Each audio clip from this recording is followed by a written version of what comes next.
evening and welcome to all to another great session on insulin. All right, so previously we have learned a lot about Feel Great and how it works, its mechanics against tackling the issue of insulin resistance. Now, today's topic is very interesting, okay?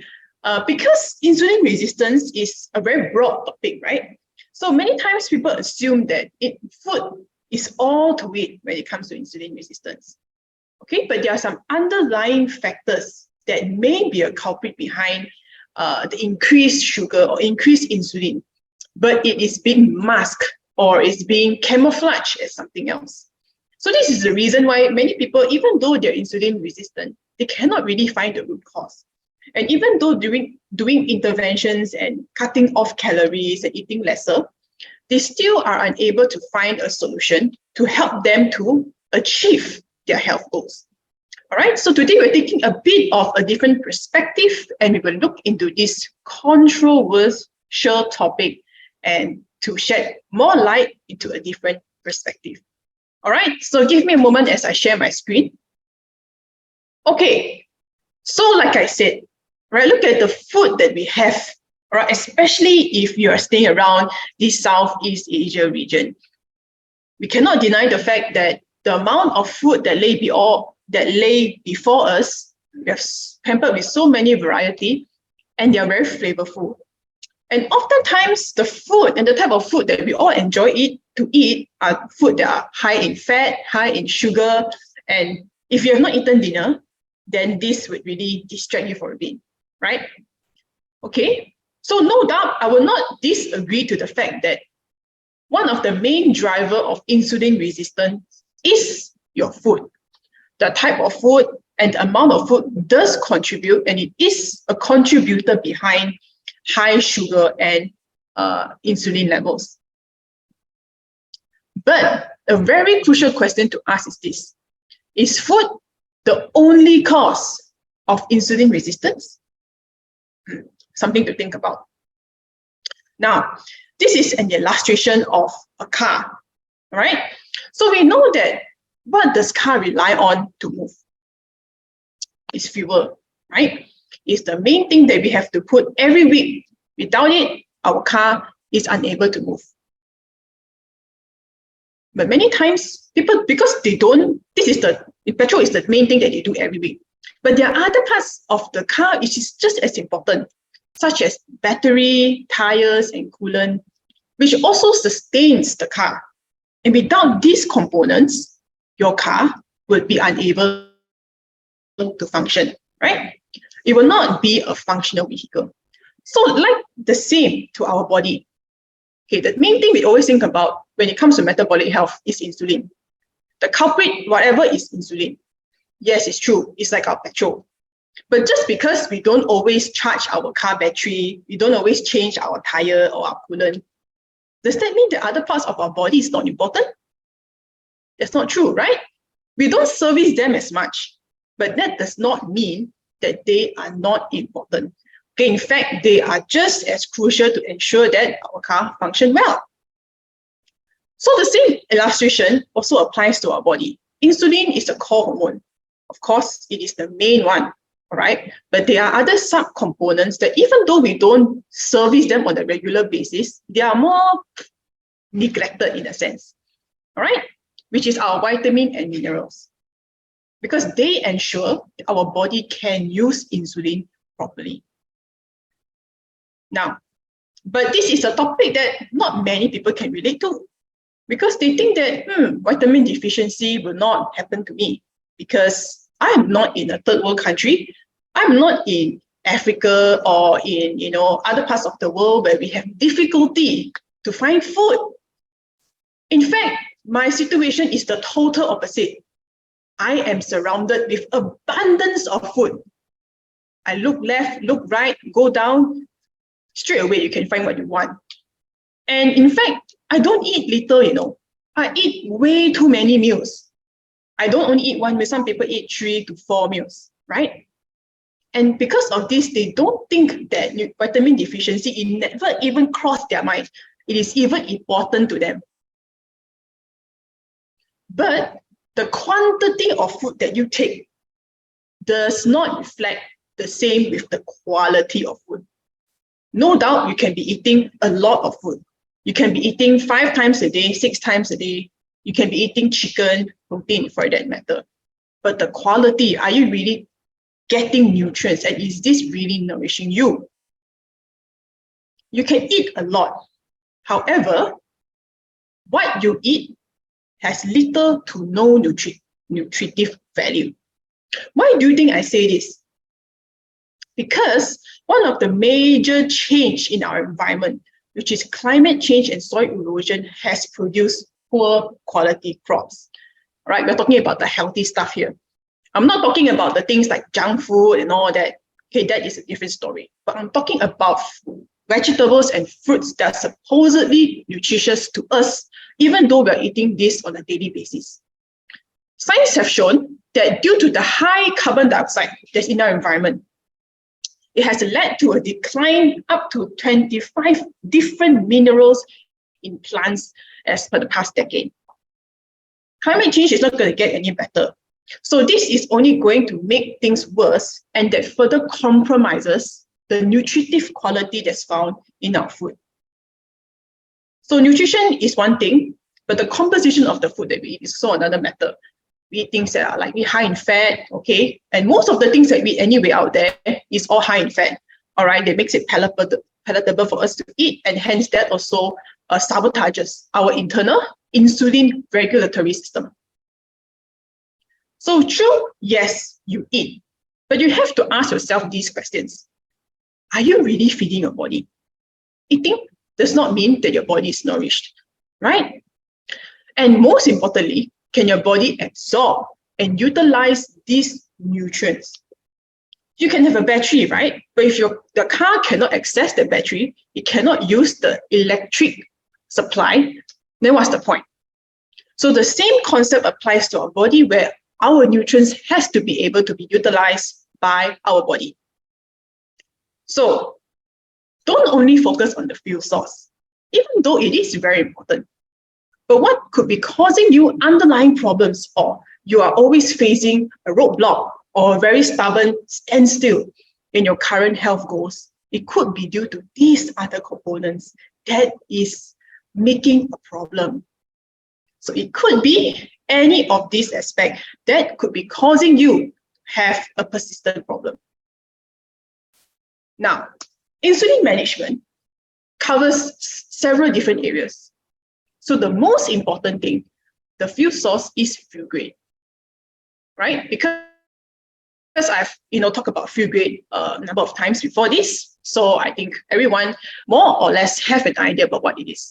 So in general, fuel grade is basically BLS and Unimate, 6 types of fibers that lowers down the sugar that's found in your food post-meal, and Unimate increases the fat burning capacity. And together, if you combine this in a 16-8 intermittent fasting, it can help to regulate your sugar and insulin levels.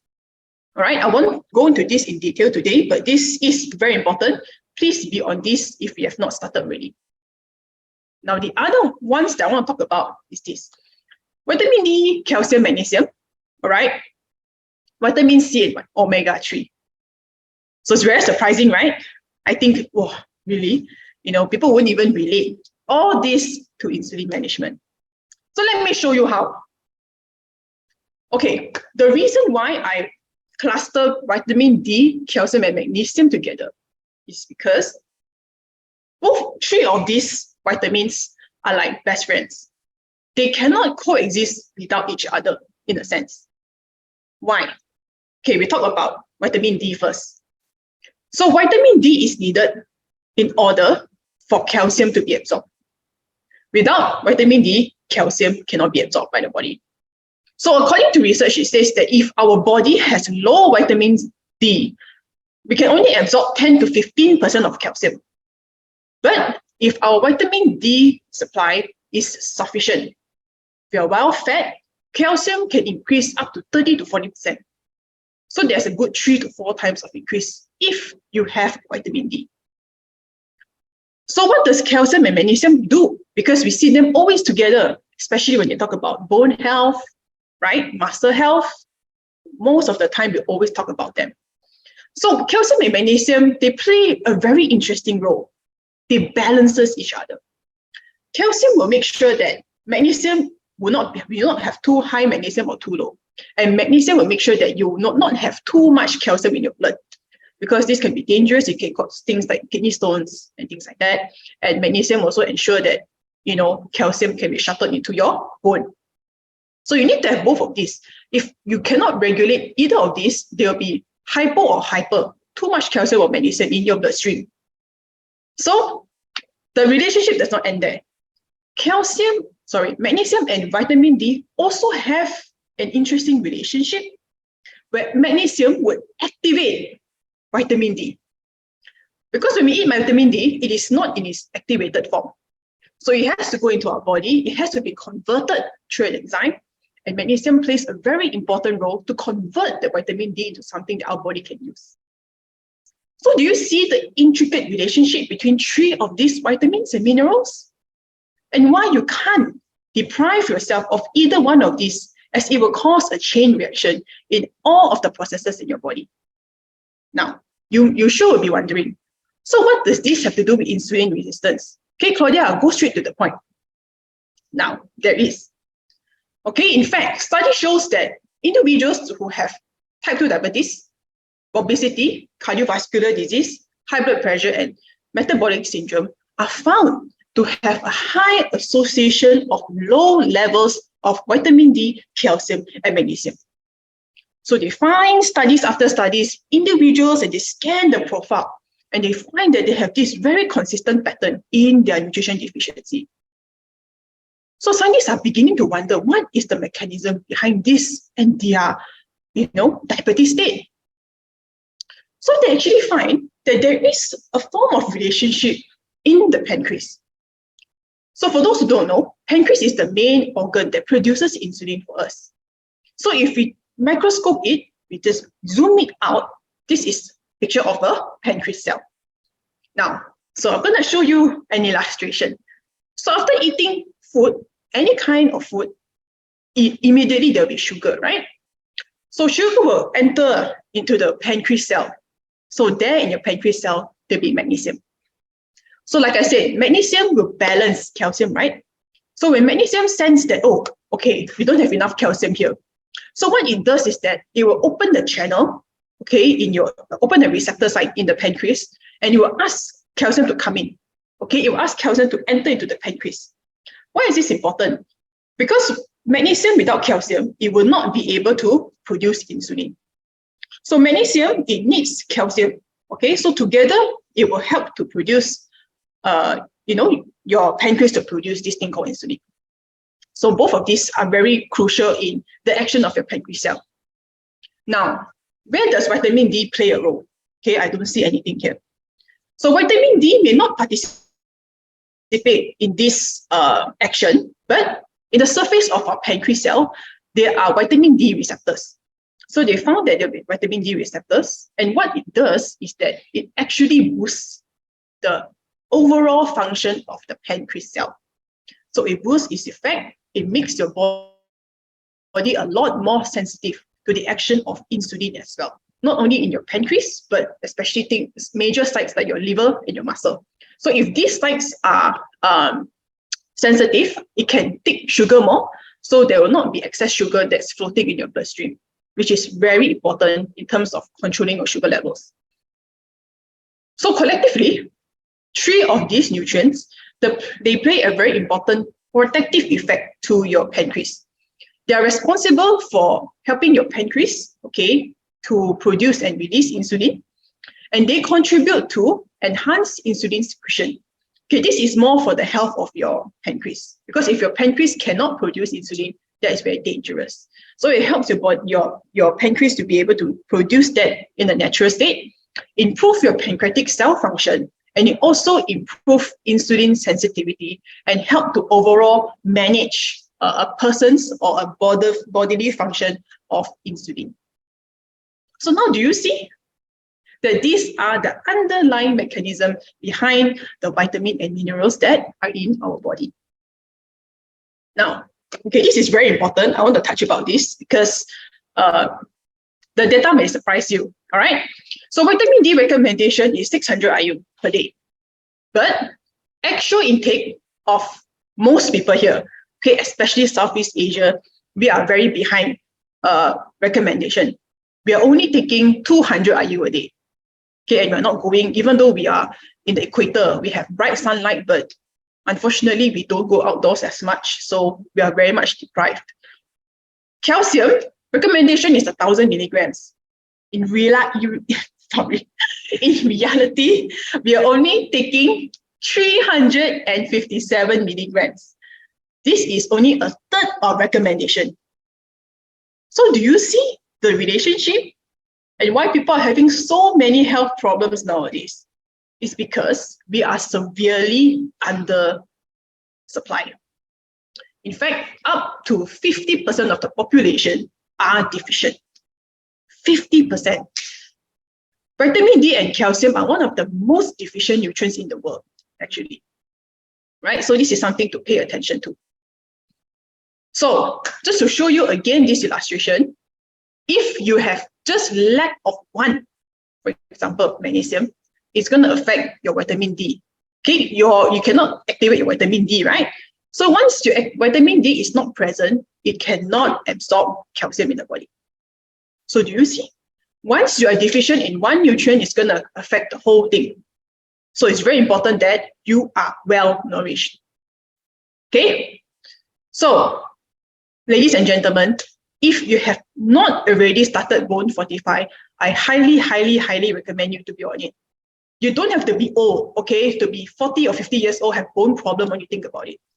Because to be frank, the vitamin and minerals here is really important for everyone, just for general health. Okay, with the illustration that we see just now, it helps to sustain our pancreatic cell, and not just that, our muscle, our bones, and the earlier you take it, the much better. Okay, it helps to sustain many other body functions. So, of course, the formula in Singapore is fantastic, to be really frank. Okay, it's really good. It has the highest form of, the best form of calcium citrate malate. Okay, it's the fastest absorbing one. It has a very good amount of vitamin D. It has 1,000 IU. And together there's vitamin K and other ionic minerals, which is really fantastic. So I've seen many different kind of formulations, and I would have to say, this formulation really impressed me. So please be on this if you have not been already, and I think everybody should be on it. So Malaysia, we do have a really good formulation as well. The only reason why we can't put vitamin D and K is due to regulatory reasons. All right, just they're more conservative. But overall, Malaysian one is also really good. I'm taking the Malaysian version. So take this, I take 2 scoops in a day, right? Just to make sure that I have that good amount of calcium and magnesium that my body needs. All right, so got 10 more minutes, so let's get to the next part. All right, so after learning this, I'm going to talk about vitamin C and omega-3 together, right? Since their main functions are quite similar. Now, you're familiar to things like itchiness, rashes, or after a bug bite, right? Or if you happen to have a sprain. So both of these is what we call inflammation.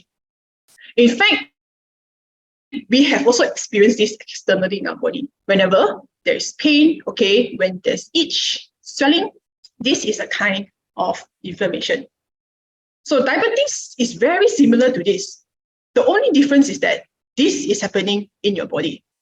The inflammation, rather than scratching outside, is also doing that, but it's inside your body. Now, insulin resistance is a very complex system.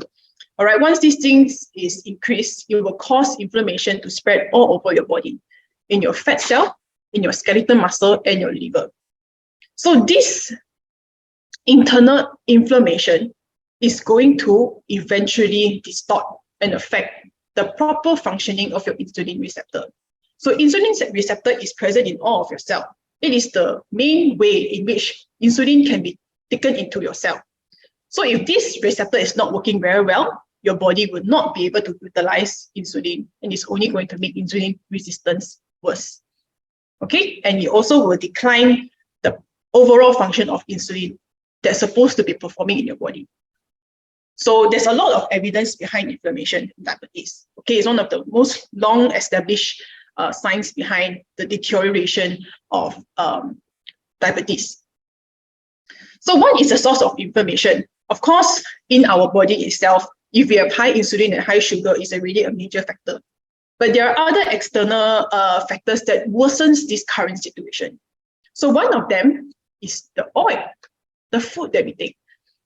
And we always go out and eat, to be frank, right? So we know that the kind of oil they use high heat, recycled oil, and most of the time they use cheap oil, which is omega-6, most of the time are inflammatory. So all these low-grade oils are very high in omega-6. So the healthy ratio is omega-3. Omega-3 is what is found in animals like salmon or some plants like avocado and chia seed. So omega-6 is in like your sunflower oil, your soybean oil, okay? It has a lot of omega-6. So this is supposedly the ratio 1:4. But in reality, we are eating 1:16. It's 4 times of the recommendation. So on top of just the existing sugar and insulin in your body, the kind of food that we take further adds up to this unbalanced ratio, making things even worse than what it should be.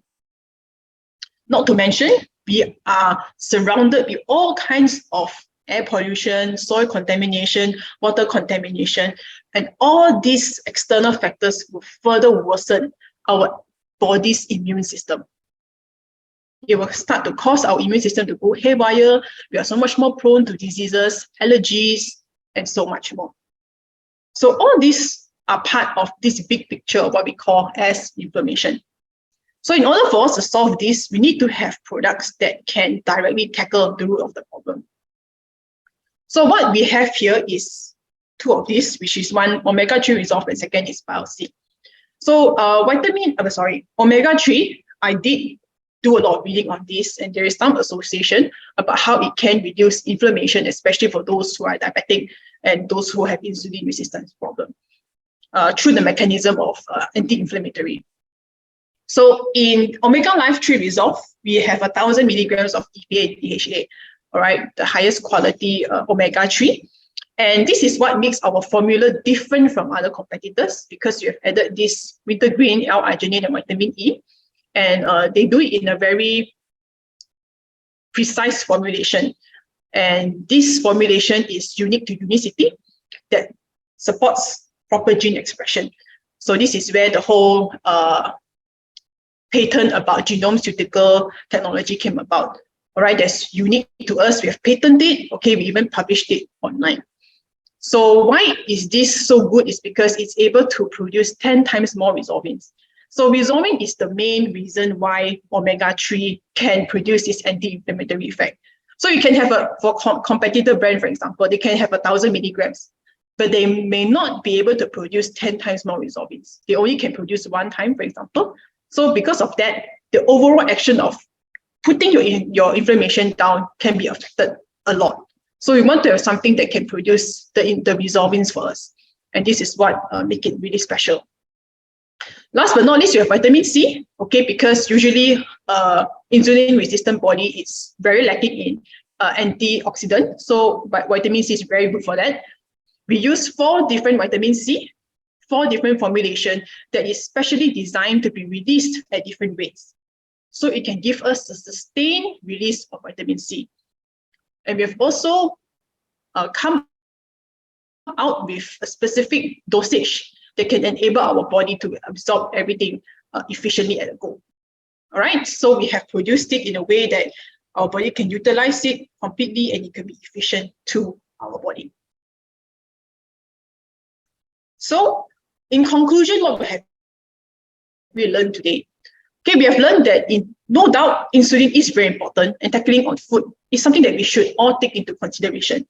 But many times, because we only think about this, we neglect other parts of the body, just like other parts of the car, that is just as important.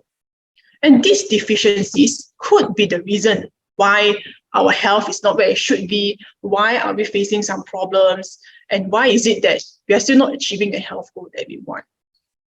So this is something to look into, and nutrition deficiency does affect our body in a very significant way. All right.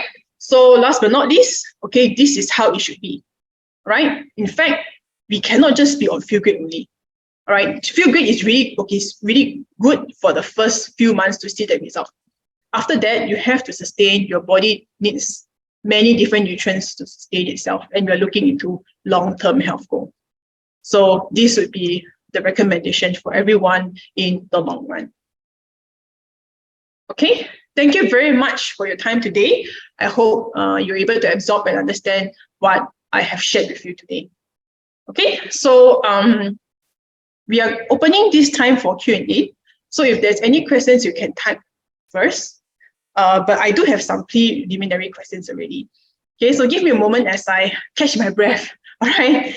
And we will go into the questions very shortly.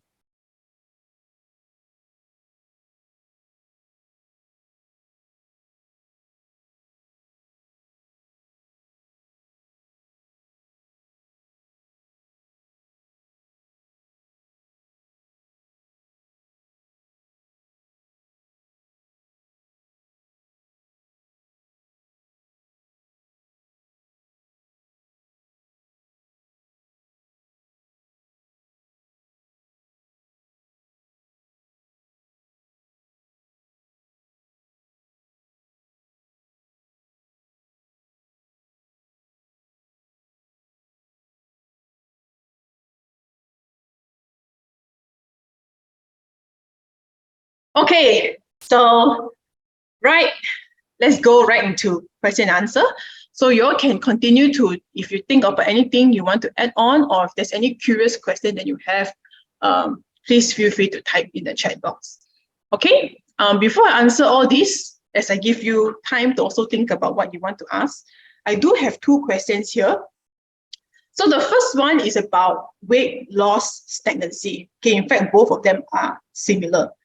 So if weight loss is at a standstill, what can we do? Assume that our body weight is still above the desired BMI.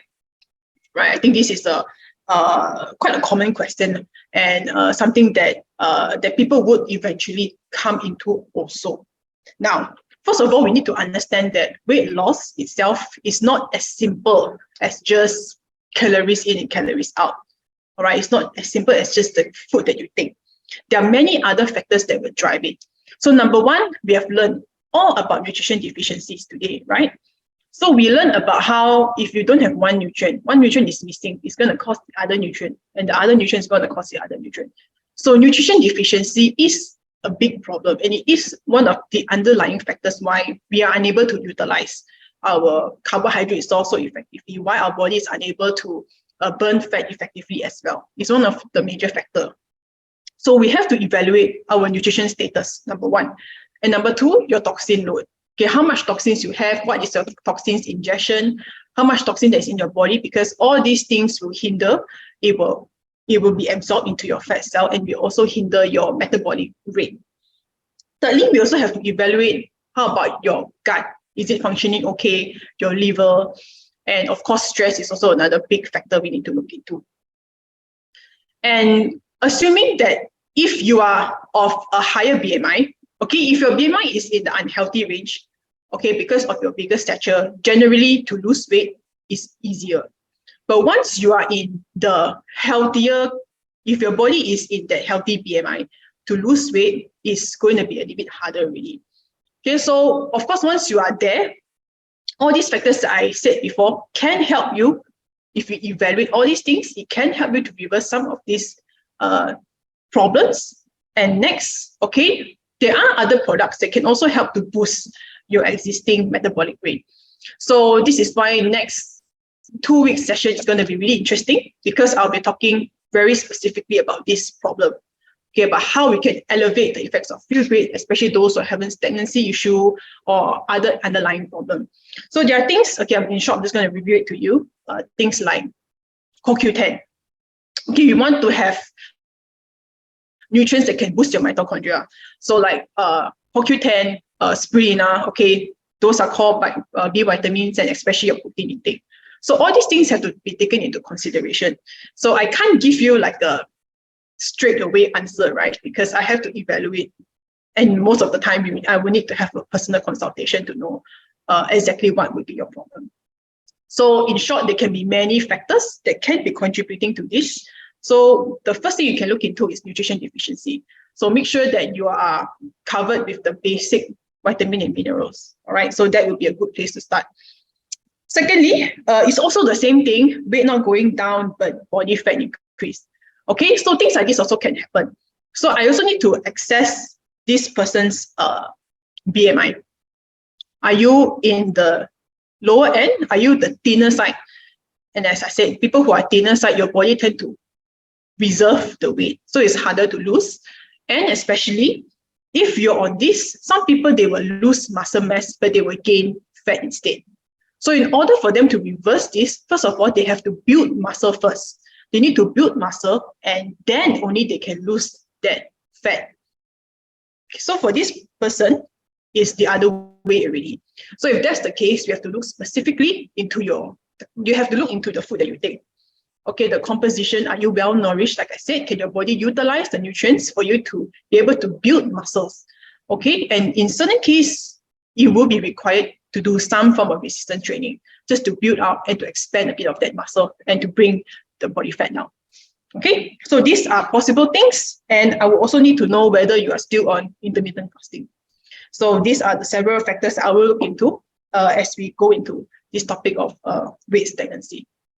Okay, so I hope I've answered your question, and please make sure to attend. Okay, our upcoming topic, I'm sure it will answer your question a lot more precisely.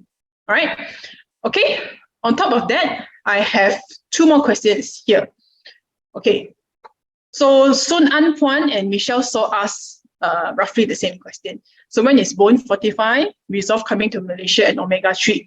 So Bone Fortify, not mistaken, is due to the vitamin K. Okay, it's really on the high side.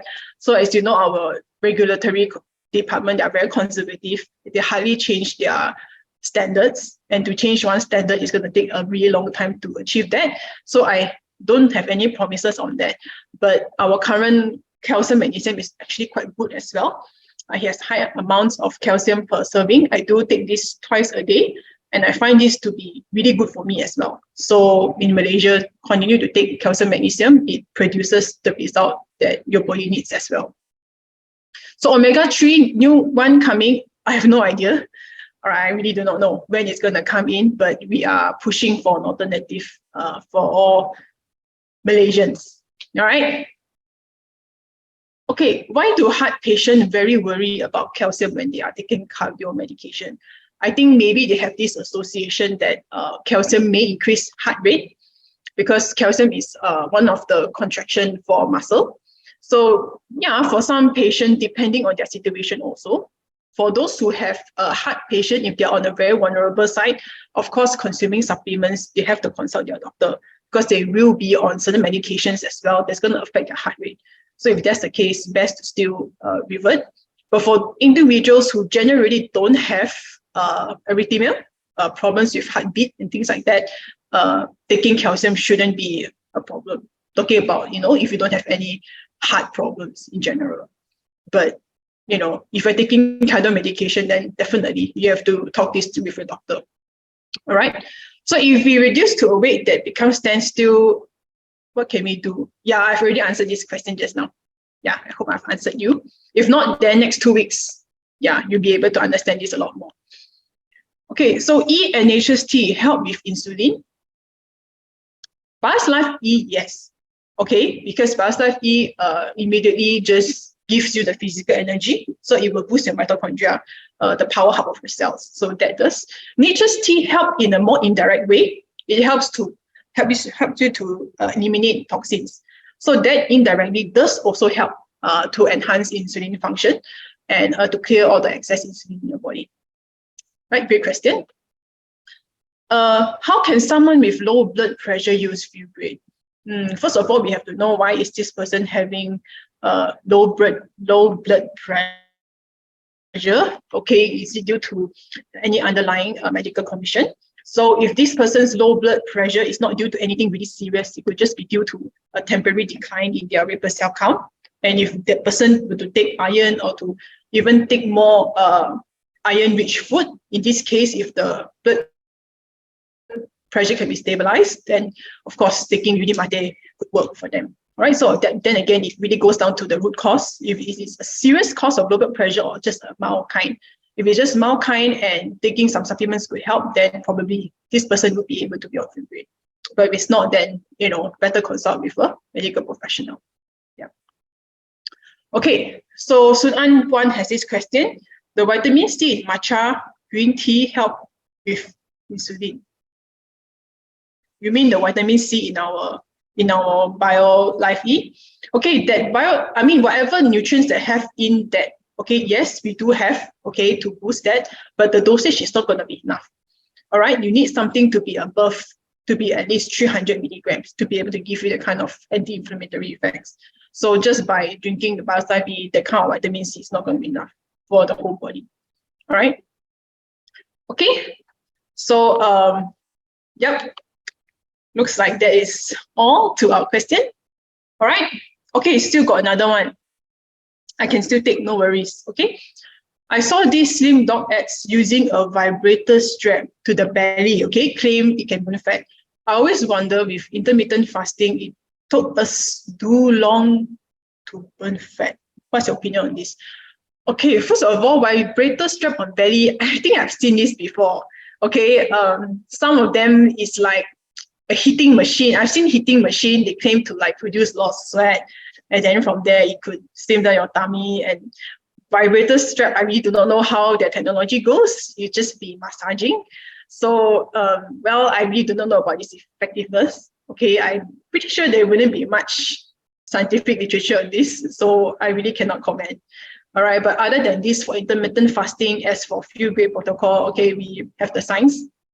And back to with thousands of testimonials around the world. Okay, so field grade is a legitimate way for you to really be able to manage your weight and your metabolic profile.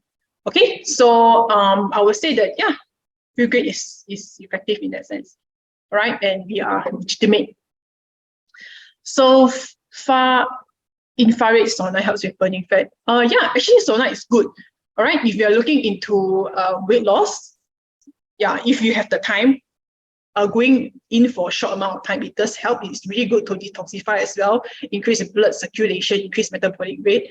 So it does have a supporting effect to burn fat and to increase our metabolic rate. Okay. All right. So let me go to the next. Okay. Thanks, Michelle. Right. Back to the slide. Okay, so make sure to join us on the 25th, okay, which I will be going a lot more specific into, the issue of weight loss, of course, and how we can bring the field grade practice to another level, how we can see even greater results to our sugar, our metabolic health, and also to our body weight. Okay, so I'm sure this is a session that you don't want to miss. If you still have any questions, please feel free to email me, and I'll incorporate that into our next session. So thank you, everyone. Thank you so much. And I hope you have a great evening. Bye.